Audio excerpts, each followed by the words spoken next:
Welcome to Defense Briefing. The content of the briefing includes US, UK carry out strikes against Houthis in Yemen. Protesters climbing war memorials could face jail. Haley trolls Trump, takes civil war question in surprise SNL appearance. UK forces not ready for intensive war, MPs warn. Pettit and Lafayette win 64-56 in OT against Army. US, UK carry out strikes against Houthis in Yemen. Deutsche Welle. The US and UK have conducted joint attacks against Iran-backed Houthi militants in Yemen. The strikes targeted 36 locations, hitting buried weapons storage facilities, missile systems, launchers, and other capabilities used by the Houthis to attack Red Sea shipping. The attacks come in response to the Houthis' repeated targeting of ships in the Red Sea since November. The US and UK have stated that they do not seek an escalation of the conflict and that the strikes were aimed at degrading the Houthis' capabilities. Protesters climbing war memorials could face jail. BBC. The UK government is proposing new laws that would make climbing on war memorials a specific public order offence. Home Secretary James cleverly said that scaling memorials is an insult and cannot continue, and that the law change would punish activists who insult those who died for their freedom to protest. Under the new guidance, offenders could face up to 3 months in prison and a £1,000 fine. The measure is part of a wider plan to tackle disorder at protests. The proposed law is set to be introduced as an amendment to the criminal justice bill currently going through Parliament. Haley trolls Trump, takes civil war question in surprise SNL appearance. Yahoo! Former U.S. Ambassador to the United Nations Nikki Haley appeared on Saturday Night Live and was confronted over her failure to initially identify slavery as the cause of the American Civil War. Haley smiled and accepted the criticism, joking that she should have mentioned it earlier. Haley has repeatedly apologized for not mentioning slavery in a December 2021 town hall in New Hampshire. The snippet of the show was uploaded to her YouTube page and sent to reporters. UK forces not ready for intensive war, MPs warn. BBC. The UK's armed forces will not be prepared for a high-intensity war unless personnel and equipment shortages are swiftly addressed, according to a report by MPs. The Defence Committee found that personnel were leaving faster than they could be recruited, and that an improved offer must be made to them. The report also expressed concern that £1.95 billion, $2.7 billion, allocated for ammunition stockpiles may be used to meet existing shortfalls rather than increasing capabilities. The Ministry of Defence said recruitment and retention was a priority, and that spending on defence equipment had increased to £288.6 billion over the next decade. Pettit and Lafayette win 64-56 in OT against Army. Associated Press. Lafayette defeated Army 64-56 in overtime in a Patriot League matchup on Saturday night. Ryan Pettit led Lafayette with 15 points, while Mark Butler added 13 points, including 4 in overtime. Josh Scovens scored 24 points for Army, while Abe Johnson added 12 points and 10 rebounds. The victory improves Lafayette's record to 9-14, while Army falls to 6-17. Boise State defeats Air Force 94-56. Associated Press. Tyson Degenhart scored 29 points to lead Boise State to a 94-56 victory over Air Force. Omar Stanley and Chibuzo Agbo both contributed 14 points for Boise State. Jeffrey Mills led Air Force with 17 points. As Navy's focus on Red Sea Houthis, Somali pirates may rebound. Japan Times. Somali pirates are reportedly making a comeback, with recent attacks on merchant shipping in the Red Sea and the hijacking of the commodity carrier Ruin.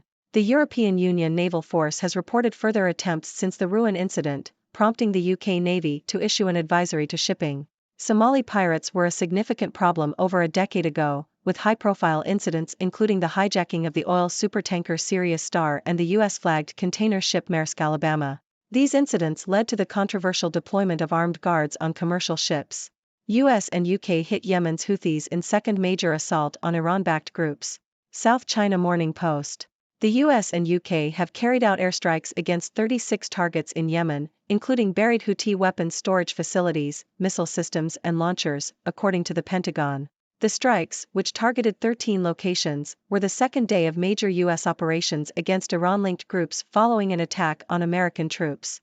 Defense Secretary Lloyd Austin stated that the attacks send a message to the Houthis to end their attacks on international shipping and naval vessels. The strikes were supported by Australia, Bahrain, Canada, Denmark, the Netherlands and New Zealand. The U.S. launches new wave of military strikes in Yemen. Washington Post. U.S. forces have launched a new wave of strikes on Houthi militants in Yemen, who have attacked commercial vessels and U.S. warships off the Arabian Peninsula. The operation follows the bombardment of 85 targets in Iraq and Syria on Friday, part of a multi-day campaign to prevent future attacks on American personnel. Militias in both countries, backed by Iran, have launched at least 165 attacks on U.S. forces since October. The Houthi strikes have not killed any civilians or U.S. forces at sea, but have caused near-daily violence and disruptions to shipping routes. The U.S. response will continue at times and places of our choosing, President Biden has said. Alaska National Guard plans deployment to assist federal government on U.S.-Mexico border. Yahoo! The Alaska Army National Guard is preparing for a potential deployment to the U.S.-Mexican border in early 2025, according to a statement from the Alaska National Guard. The memo has directed Alaska forces to prepare 2 Lakota helicopters and 20 guardsmen to possibly be deployed in early 2025. The units would provide aviation support to the U.S. Customs and Border Protection. Ladies and gentlemen, I am Dr. Six, your resident observer from the sixth dimension, here to bring you the latest news from across the multiverse. Let's dive right into today's headlines. First up, the US and UK have conducted joint strikes against Iran-backed Houthi militants in Yemen. These strikes targeted various locations used by the Houthis to attack ships in the Red Sea. The aim is to degrade their capabilities without escalating the conflict. It seems like the US and UK are taking a strong stance against the Houthis to protect international shipping routes. In the UK, the government is proposing new laws to make climbing on war memorials a specific public order offence. Home Secretary James Cleverly says that scaling memorials is an insult to those who fought and died for their freedom to protest. Offenders could face jail time and fines. So, if you were planning on using a war memorial as a jungle gym, you might want to reconsider. Former U.S. Ambassador to the United Nations, Nikki Haley, made a surprise appearance on Saturday Night Live and was confronted over her failure to mention slavery as the cause of the American Civil War. Haley took it in good humor, admitting her mistake and joking that she should have mentioned it earlier. It's always refreshing to see politicians being able to laugh at themselves. Moving on, a report by MPs in the UK has warned that the country's armed forces are not ready for a high-intensity war due to personnel and equipment shortages. The report highlights the need to improve recruitment and retention efforts and ensure that allocated funds are used to increase capabilities rather than fill existing gaps. It seems like the UK has some work to do to strengthen its armed forces.